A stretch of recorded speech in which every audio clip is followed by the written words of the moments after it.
Баршаңызға сәлем достар, менің арнама қош келдіңіздер. Сіздермен бірге Рима. Бүгін осындай керемет жазғы кезде кабачкиден керемет роллы жасайтын боламыз. Небәрі 15 минутта дайын болады. Уақытыңызды үнемдеп, және де ерекшелігі бұл кабачкиде ірімшік қолданатын боламыз. Алдымен кабачкиіміздің барлығын жақсылап осылай жуып аламыз, және де екі шетін кесіп, осылай ортасынан жұқалап кесіп алатын боламыз. Қатты қалың қылмаңыздар. Жақсы орташа жұқалап кесіп аламыз. Осылай барлығын кесіп аламыз. Асықпай әдемілеп бір формада кесуге тырысыңыздар. Сонда ораған кезде өте әдемі болады. Бұны барлығын кесіп алғаннан кейін үстінен осылай тұзбен сеуіп шығатын боламыз. Екі жағына да бірдей тұзбен, шамалы тұзбен үстінен сеуіп шығамыз. Мұны барлығын сеуіп шықты. Ендігі осылай 15 минутқа қоя тұрамыз. Мұны бізде 15 минут өтті. Ендігі біз бұл духовкада пісіріп алатын боламыз. Мұнда менде 2 жұмыртқа және де ұн.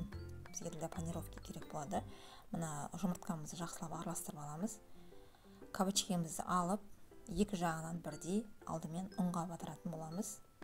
Осылай ұнға батырып аламыз. Және де жұмыртқамызға екі жағынан бірдей жұмыртқамызға батырамыз.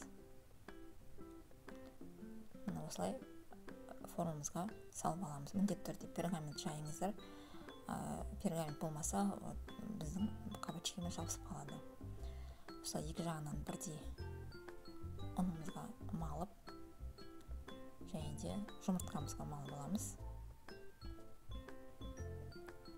Өте жылдам тез дайындалатын роллы.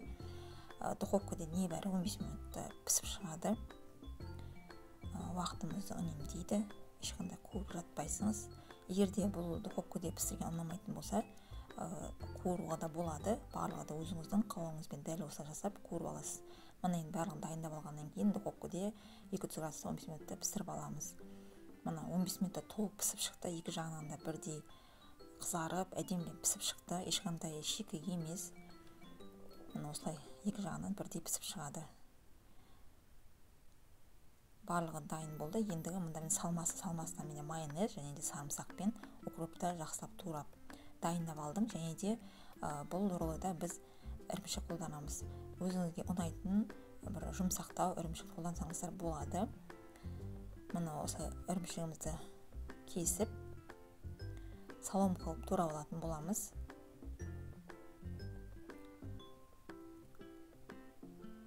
Және де ішіне біз қияр қолданамыз. Қиярдың да сыртын қабығын алып тастап, осылай салом қылып кесіп алатын боламыз. Толық осы видеоны аса толық описаниесіне қалдыратын боламын, сол жерден көре аласыздар. Ендігі барлығын дайындап алдық. Ендігі кабачкиімізді, роллымызды жинайтын боламыз. Алдымен салмасының барлығын жағып аламыз.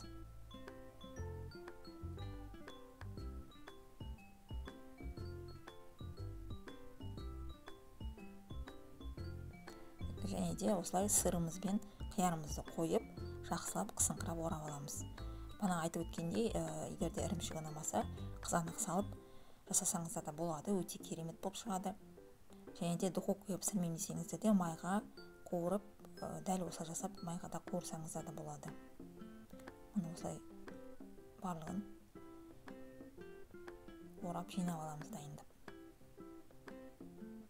Ірімшігімізді қойып, қиярымызды салып, мұны барлығын дайындап алдық роллымызды. Ендігі әсемдеп, дәрлеп тарелкамызға жинайтын боламыз. Мен осы листелі салатты жайып, барлығын қатарына осы әдемілеп қойып шықтым. Достар, міндетті жасап көріңіздер. Сіздерге ұнайтынына сенімдімін. Қонақтарыңызды таң қалдырасыздар, отбасыларыңызға ұнайтынына сенімдімін. Өте керемет, жұп-жұмсақ дәм беретін, ірімшіктің дәмі өте керемет болып сезіледі. Міндетті жасап көріңіздер. Егерде осы видео ұнаған болса, арнама тіркеліп, лайк басып, комментарий қалдыруды ұмытпаңыздар. Баршаңызға да көп-көп рахмет. Сіздермен болған Рима.